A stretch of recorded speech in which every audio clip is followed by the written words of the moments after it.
All right, so here we are with a new recording device. It doesn't make annoying buzzing sounds, although I'm pretty sure that iPhone 13 Pro, pretty sure probably it was one of the cameras had crapped out. Probably the vibrations from the motorcycle mount. So we might have to do something different with this 15 Pro. Anyway, as promised, I wanted to review some of the projects that are kind of in the queue for the new shop, which will be going up right over here. And that's probably still 2 years away because the permit process here in Sedona is very arduous. And, I'm a stakeholder in this community, and I get it. You want to try to keep things, it's a tourist town. And, this is a very nice neighborhood. And you got to, do your part to make sure the structure is in compliance. So we're going through that now. But so what you see here is a 73 International 1110 pickup. They call this the bonus load truck, so it actually has the fleet side, and it's a long wheelbase or long box, full 8-foot box. This truck was bought new. Let's go take a look. Barely make it out, but I did manage to make it out. This is McDonald Motor Company, Flagstaff, Arizona. They were an International Harvester truck dealer. They're where the newer City Hall complex is now. So it's pretty interesting. It used to be at least the land there was an IH dealer. So let's take a look. The history I got on the truck was it pretty much flag and the environs around since it's been new. So the 1110 series is your half-ton truck, but with a solid axle. International Harvester was the last light truck manufacturer in two-wheel drive form. Now, our 73 J4000 over here, all your Jeep trucks were four-wheel drive from that era. So obviously it has a solid axle. It's a Dana 44. But IH was the last to have basically a medium/heavy-duty, their own corporate, solid I-beam front axle, leaf sprung. Now, in 1974, they re-engineered the frame on the light line trucks. Of course, they only lasted 2 years. 1975 was the last year of International Harvester light trucks. The Scouts and the Scout derivatives continued until 1980. So this is they had 2 years to go. But the 1110 series was your basically the cheapest truck. The 1010 was the same gross weight class, half-ton, but with a torsion bar independent unequal length upper-lower control arm setup, with the torsion bar actually torsioning the upper control arm and kind of going diagonally to the attaching point under the cab. It was an interesting setup. Really gave a smooth ride.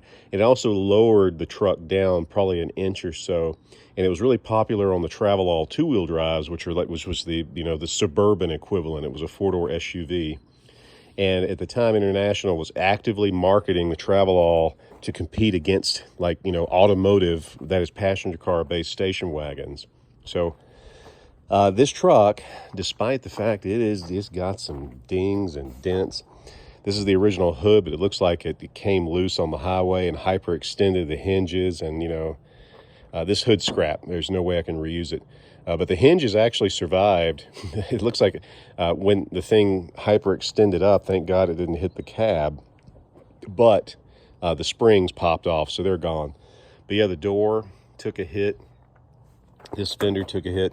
This is the kind of stuff, if you wanted to invest the time and the hot work and the high skill, if it was like super rare, like a 32 Packard, obviously, you're going to fix it.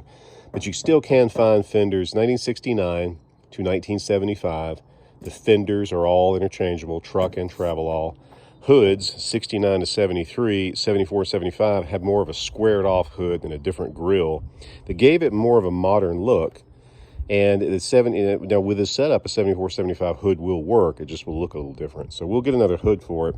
We're going to get a passenger door for it, and we'll find a fender for it. Everything else I'm willing to fix. You could probably even fix that dent in the tailgate, and it's unfortunate because the International Harvester, as well as J-Series tailgates, are hard to come by. I have an extra one for this truck that's better than the one that's on it, and they both kind of suck.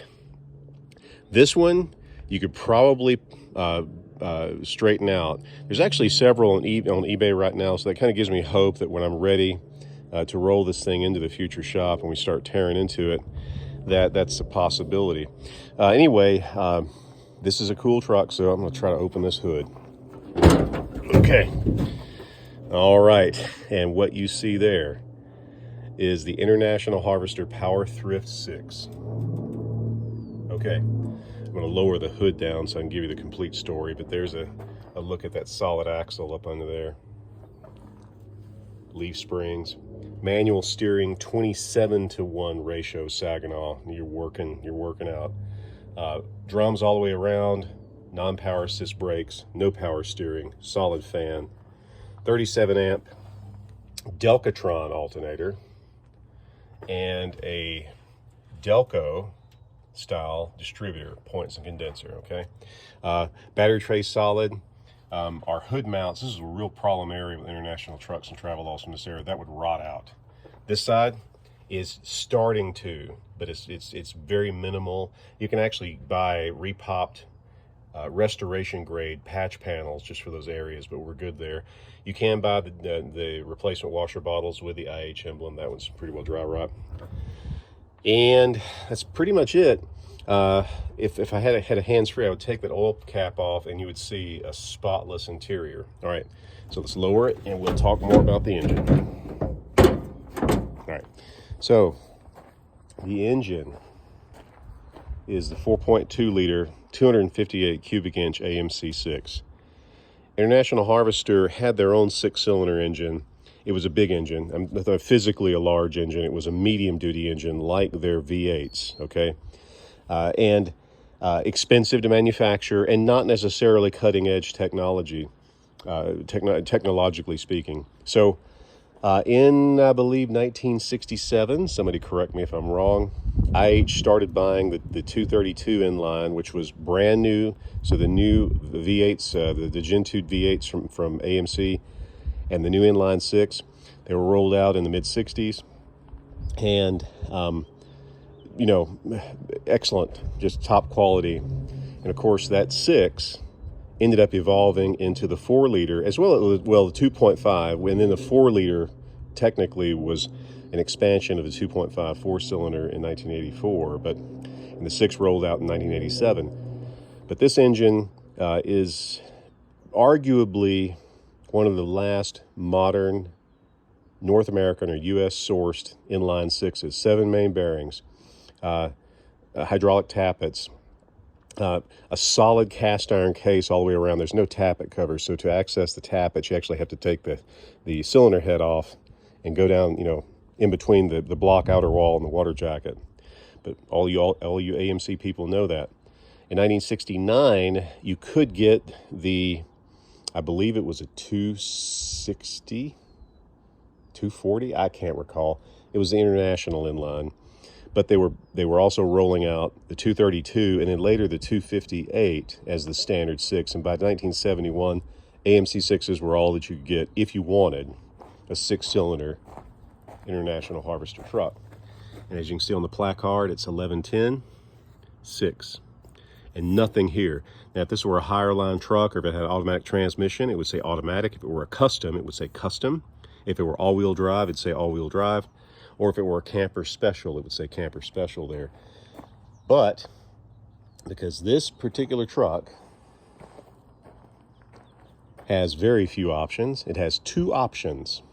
This truck has the T19 wide ratio Borg-Warner 4-speed transmission, and it has bright dog dish style wheel covers. In other words, stainless steel. That's it. Those are the 2 options this truck has. Now, that's interesting.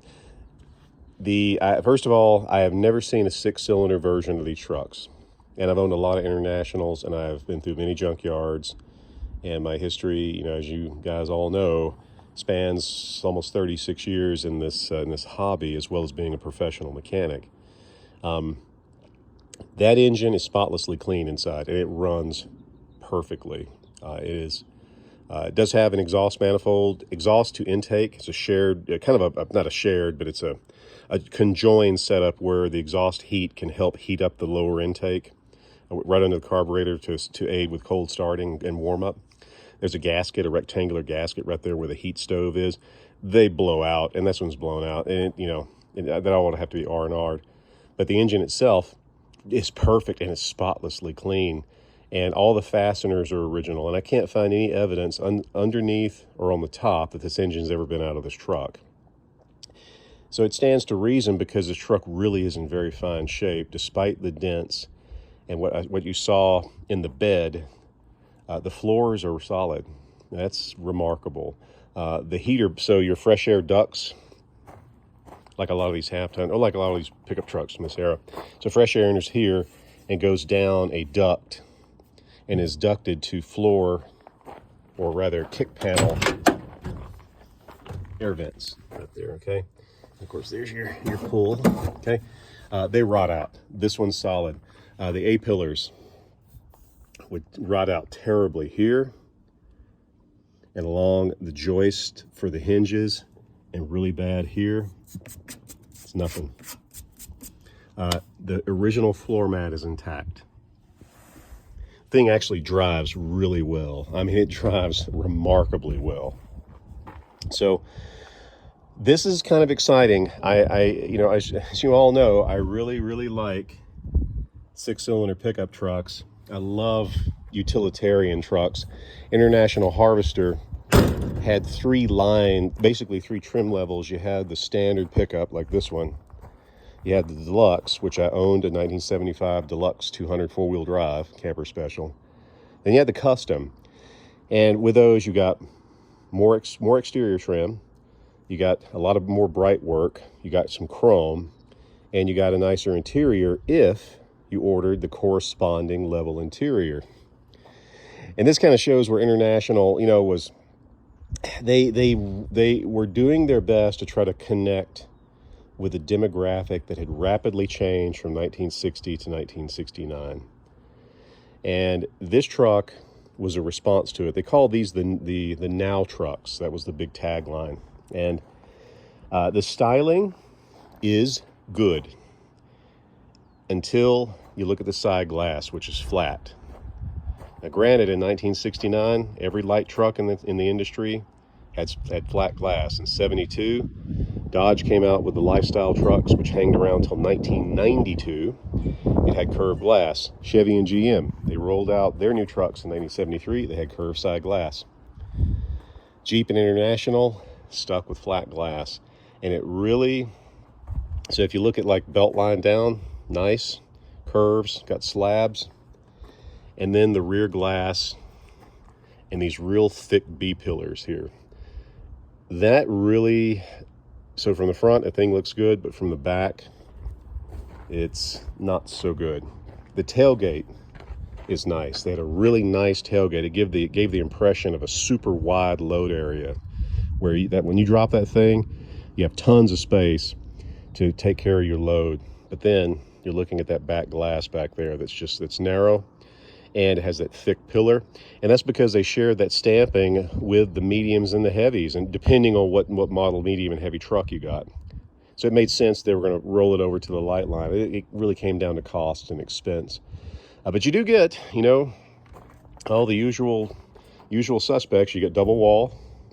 You get a single wall panel here on the applique portion where it says International. You do get a one-handed release. That's nice. You get modern taillights, which are shared with the Scout 2. That's nice. The marker lights, all that's shared with the Scout series. Unfortunately, the half tons with the Dana 44, the track is really narrow. It reminds me of the 67 to 72 Ford half-ton trucks that had the rear track was like an inch and a half, 2 inches narrower than the front. And as you're like passing one on the road, it looked like the thing was dog tracking, and it was just an illusion.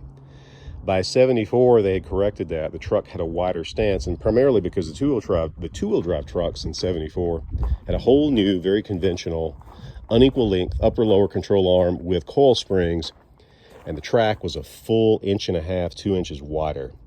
And it looked a lot better. They changed the hood. They squared off the hood, kind of a la Chevy. And the grille became a lot more, less busy, but more significant. And so it was really a good-looking truck, especially from this angle. But you encountered that rear kind of that dowdy look in the back. So, yeah, super neat truck. I believe that is, they might have just called it like forest green.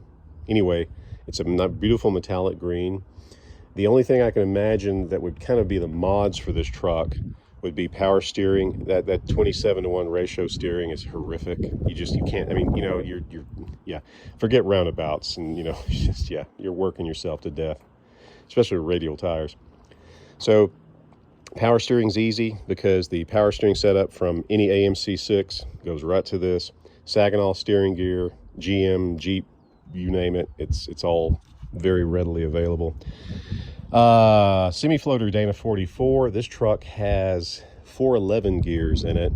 So combined with that 632 or 623, anyway, that compound double low. And the T19 is full synchro. So granny to second is a full synchro throw as opposed to the T18 wide ratio in that one, which has an unsynchro first. Another interesting thing about IH was they started buying inline sixes from AMC, and that's another story. I'm not going to drag this vid out too long. And then they later, in late 73, started buying the 401 V8 because they were having production shortages of the 392, their own big SV engine, because the Lodestar series was just selling like mad and people were speccing the 392. And so that left, and this was kind of the bastard stepchildren of IH at this point. So, their priority level kept going down. So they went to AMC to buy the 401, which AMC had the production capacity for. But you didn't see many of these sixes. Every one of these trucks and Travelogues I've seen, 345 or 392, and believe it or not, 401s. I've actually had 3 of these with 401s, 2 Travelogues and 174 pickup. And you'd see 345s quite frequently, and you'd occasionally see a 304. But you'd never see a 6. So this is exciting, especially because this truck, as dinty as it is a very fine survivor and very mechanically solid. And it's not rotten because depending on the day that the weather was in Springfield, these trucks sometimes were stamped together with rusting metal because they stored the bulk steel outside. And they'd stamp the things together and they just started to rust. So like this, where the A-pillar meets this seam, this is absolutely typical. You saw it all the time. And this is really, really not bad at all. You saw eyebrow rust. This is just surface rust. And you'd see extensive eyebrow rust.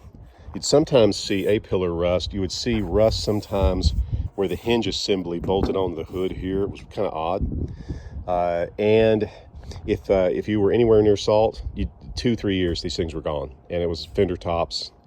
The frames are very, very, there's nothing special. It's a C-channel frame.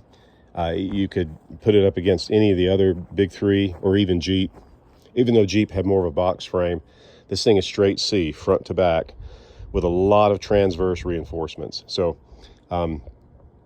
obviously, really our top priority is going to be the J4000. It's an amazing, amazing survivor. So New Mexico and Arizona. And I've gotten back into Cub Cadets. I have 2 really, really nice Cub Cadets. This is a 1970 model 73 that was actually the yard mule for Sapleys. Huge like the biggest international dealer in the world down in Phoenix. And this thing is very unique.